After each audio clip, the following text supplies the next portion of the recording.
타석 사상으로 읽는 삶과 죽음의 철학, 죽음 공부 7번째 시간입니다. 오늘은 털없는 원숭이, 털없는 원숭이라는 제목으로 말씀드리겠습니다. 처음으로 생물의 진화론을 주장한 이는 영국 사람 다윈입니다.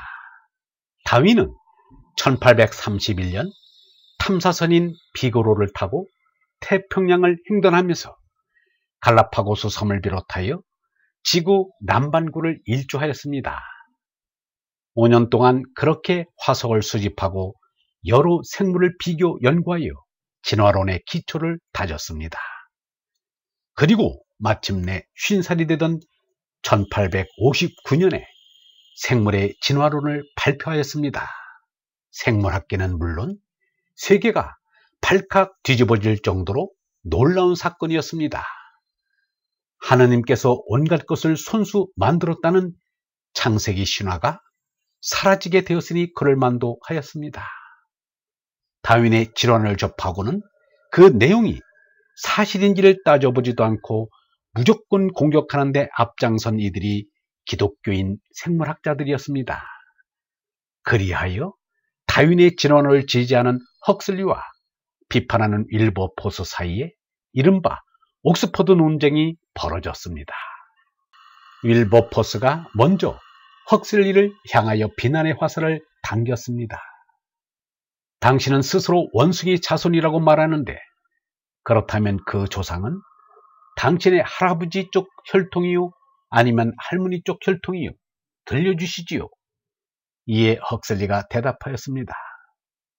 만일 저의 조상 중에 가여운 원숭이와 훌륭한 소질과 큰 영향력을 지닌 사람이 있다고 합시다.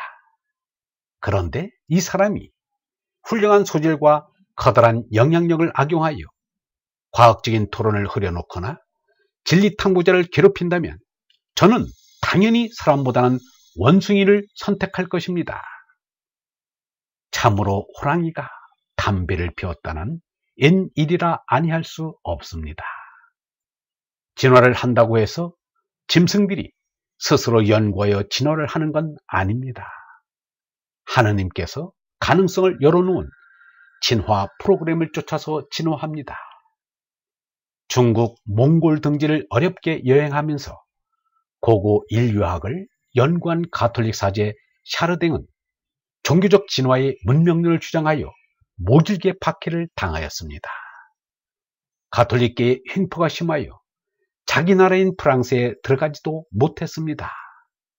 그러던 가톨릭이 마음을 새롭게 하여 2009년 다윈 탄생 200주년을 기리며 학계보다 먼저 공개적으로 추모 행사를 열었습니다. 공자는 말하기를 잘못되었으면 고치기를 꺼리지 말라고 하였습니다. 오늘날 생물학자들이 인간을 어떻게 생각하는지 들어봅니다. 오늘날 지구상에는 193종의 원숭이와 유인원이 살고 있다. 그 가운데 192종은 온몸이 털로 덮여 있다. 또 별종이 하나 있는데 이른바 호모 사피엔스, 슬기 사람이라고 자처하는 털없는 원숭이가 그것이다. 지구상에서 대성공을 거둔 이 별종인 사람은 더 고상한 욕구를 만족시키느라 많은 시간을 보내고 있다. 또 기본적인 욕구를 무시하는 데에도 똑같은 양의 시간을 소비한다.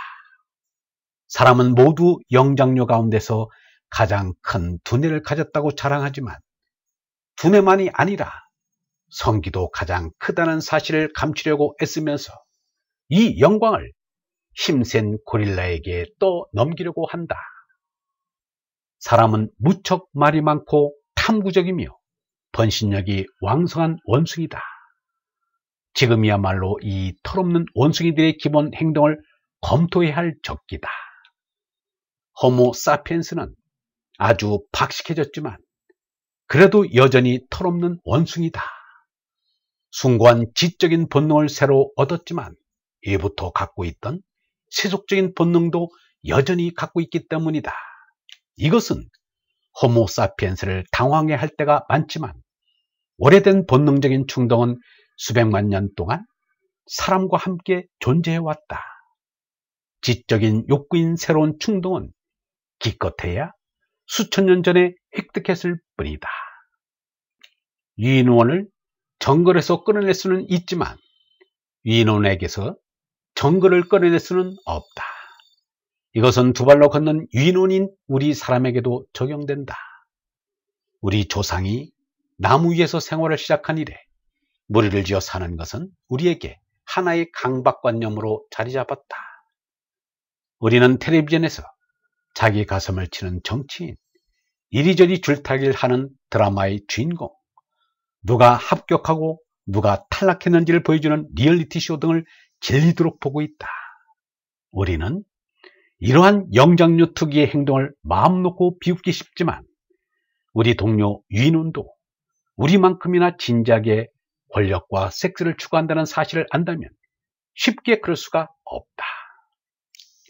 이 세상의 모든 일이 다 신기하고 신비하지만 특별히 신기하다 못해 신비한 일은 유인원 가운데 한 족속인 사람의 존재입니다. 사람과 침팬지는 유전자로는 겨우 0.6%만 다릅니다. 사람과 원숭이는 1.23%가 다릅니다. 500만 년 전에는 공동조상인 프로콘술에 같았습니다. 250만 년 전에 바로서는 직립 유인원이 되었습니다. 그때의 꼴을 보여주는 화석이 발견되었습니다. 화석을 보면 아직 굵고 긴 꼬리가 달려 있습니다. 얼번 여러분, 사람이 유전자로는 유인원과 그다지 다르지 않다는 것을 인정하고 우리 안에 있는 짐승 성질인 탐진치를 씻어내고 서둘러 깨어나야 합니다. 영성신학원 다속 아카데미의 하늘소리였습니다.